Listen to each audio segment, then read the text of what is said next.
Hey pals, I'm Josh Gahn. This is Erie Bicycle. Everybody got their bikey lights, right?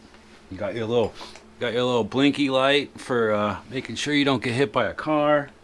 And you got your headlight with the adjustable settings. Because the state of Pennsylvania says that you are required by law to keep a headlight and reflectors on the rear of your bike. Headlight is obviously on the head, the front of your bicycle, when riding from sunset to sunrise. So, at one point, I forgot to turn that one off. One point in the late 1880s, somewhere right around there, the law must have been in effect because there's a kerosene bicycle lamp right there. It shows through the back. I don't know how visible that is. Got a little red to mark one side, like port and starboard. Green on this one. There you go. Whoa. So this is not a novelty. This is like a real thing. But at one time, bicycle lamps were kerosene. So, this surface multi-purpose, I suppose I would call it, lamp is 605 lumens. And I use it when I commute to work in the morning for the headlamp. And the smaller one I use just for riding around town with the blinky blinky. The kerosene one, there is no blinky blinky. It's go. Kerosene bike lamp. I mean, come on. Seriously though, I mean it's real. This is a Neverout, made by Rose Manufacturing, that was out of Philadelphia, Pennsylvania, and I live in Pennsylvania, so. But this is obviously a real thing. Those are in lumens, the ones that I just showed. This is probably rated in candle power.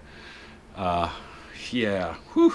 Imagine riding around on your bicycle with this, a hot piece of burning, delicate and somewhat brittle metal on your handlebars. There's a little mount here. There would have been some kind of rod or something that mounted, but it's a real thing. I'll put a link in the description. There's some kind of a museum-y thing about it. But yeah, I used to collect kerosene lanterns, and this is a family heirloom that belongs to my wife's family. Belongs to my wife. But here it is. And I thought it was really neat, and I thought you might enjoy it. Now, you know what we have to do? We have to turn out the lights and see how well it works.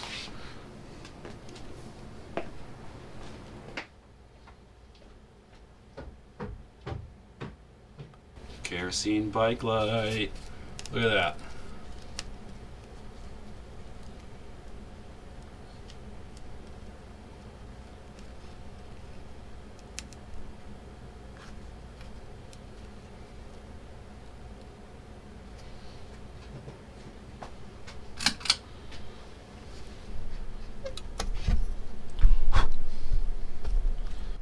How about that? Does that work? That works. So let's have ourselves a little look-see. What happens here, and this is the Neverout by Rose Manufacturing Corporation. And inside is a little wick right in there. Beep, beep. And this bottom cap comes off somehow. You just have to index it correctly. There we go. And it's got a little spring there to hold pressure on the oil pot, which, there's the oil pot. And this is the wick razor that comes out through the body, right here, through this little slot. So you can turn it up and down while you're riding safely on Pennsylvania streets. And it says, burn kerosene only, sometimes called headlight, coal oil, or refined petroleum.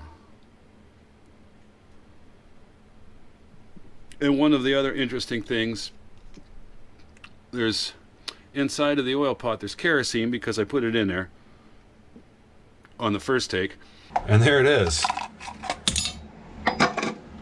It's the teensiest funnel ever. That's our guy. Whoa.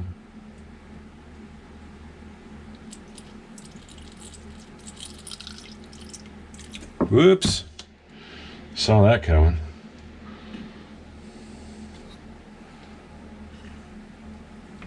Yeah. And there's cotton packing to keep the kerosene from sloshing around. So when this thing's bouncing around on your 1800s era bike or early 1900s era bike, you don't have kerosene sloshing around. So I thought that was pretty darn nifty. Just a short thing about kerosene bike lights. Thought you might find it interesting. So thanks for coming by. Quick update on my dear friend Tony. He's doing well. He's going home. And all the good vibes and stuff, and the prayers and all that stuff that you sent, much appreciated. Myself, and I'm sure that his family, much more. So thanks so much. Do consider subscribing. You're watching. The secret powers in the YouTubes are telling me that you're watching, but you're not. Waiting for the big one. Thanks.